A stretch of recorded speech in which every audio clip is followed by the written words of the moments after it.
All right, today we're diving into something really ambitious.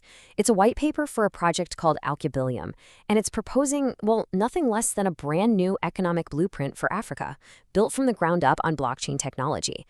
So let's unpack what that actually means.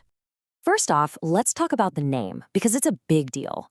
Alkebuleum comes from Alkebulan, which is the ancient indigenous name for Africa. It means mother of mankind. Choosing that name right out of the gate, it frames this whole project as something deeply connected to the continent's long history and its massive untapped potential. And this slide, wow, it just lays the whole problem bare. You've got Africa, home to almost 17% of all the people on Earth, a huge young population. And yet, its slice of the world trade pie is a tiny 2%. The paper even points out that this number has actually been going down. This huge gap is the exact problem that Alkebuleum wants to fix. So you gotta ask, right? How did we get here? The white paper really digs into what it sees as the deep-rooted challenges that have led to decades of economic stagnation across the continent. And to really put this in perspective, the paper drops this pretty shocking fact. Back in the 1960s, a country like Ghana had a GDP per capita that was right there with South Korea's. Think about that for a second. It's a powerful reminder that the way things are now, well, it wasn't always a given. But yeah, as the paper just bluntly puts it, that is definitely no longer the case.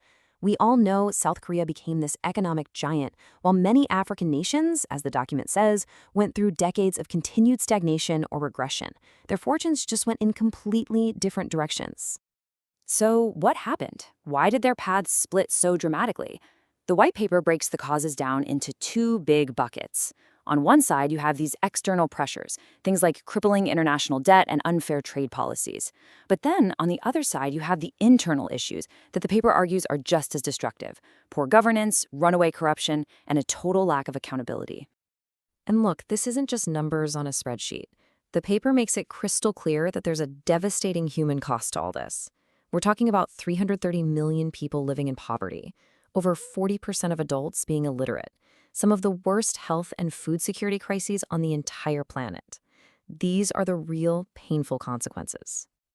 Okay, so the problems are clear, but wait. People have been trying to fix this for ages, right?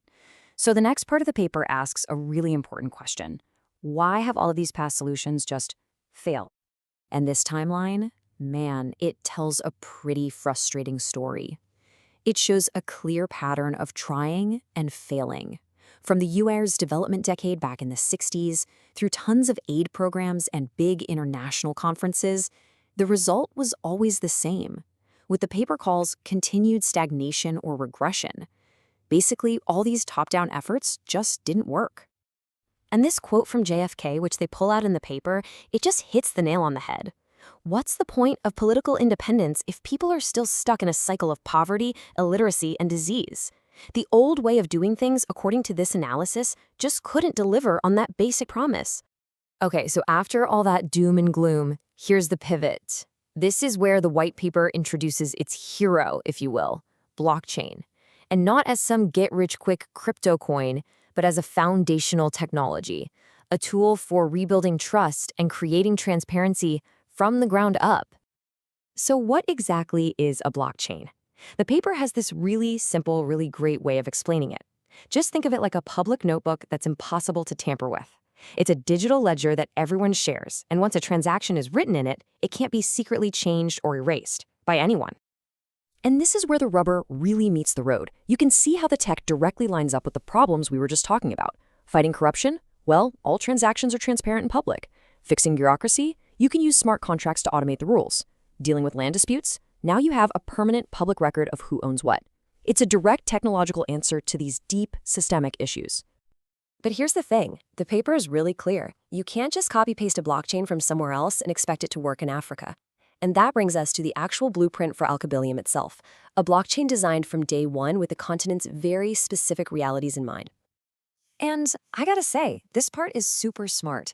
They are being incredibly realistic about the actual on-the-ground challenges. They know there's a lack of crypto education, not enough local developers, that computer hardware is expensive, and that electricity can be unreliable. Any plan that ignores these things is doomed to fail. So instead of rushing in, their solution is this slow and steady wins the race kind of approach. It's a three-phase rollout. They're starting with what's called a permissioned network, which is more controlled. And for the first couple of years, the focus is all on security and, most importantly, education. Only after that foundation is built do they plan to open things up and become more decentralized. And to get around those big hurdles like hardware and electricity, they came up with this really clever innovation, the light or mobile node. This basically means people could help run and secure the network using just their smartphone. On a continent where mobile phones are everywhere, that is an absolute game changer for accessibility. The whole economy of the system runs on two different tokens. Think of it like this. First, you have AKE, or Alkecoin. That's the money. It's what you use for transactions. But then you have this other one, RPU. And this is the really interesting part. It's a reputation token. You can't buy it, you have to earn it by being a good actor in the system. This is so important because it means power on the network comes from your reputation, not just from how much money you have. Okay, so we've got the tech, we've got the tokens. How does this all add up? Well, the paper brings it all back to its huge, ambitious vision, using all of this to build a smart, continent-wide, Pan-African economy. Because at the end of the day, the blockchain is just the tool, right? The real goal, what this is all about, is what you see here. It's about a transparent system that finally cuts out corruption. It's about empowering young people and entrepreneurs, giving them a real platform to compete on the world stage, and ultimately building a prosperous Africa that's driven by Africans. And that leaves us with the one big, powerful question at the heart of this whole thing. After so many decades of policies and programs that just didn't work, can a piece of technology, something transparent and bottom-up like blockchain, actually succeed where politics has failed? Can technology be the thing that finally builds the trust a continent needs to unlock all of that incredible potential? It's a huge question and a fascinating one to think about.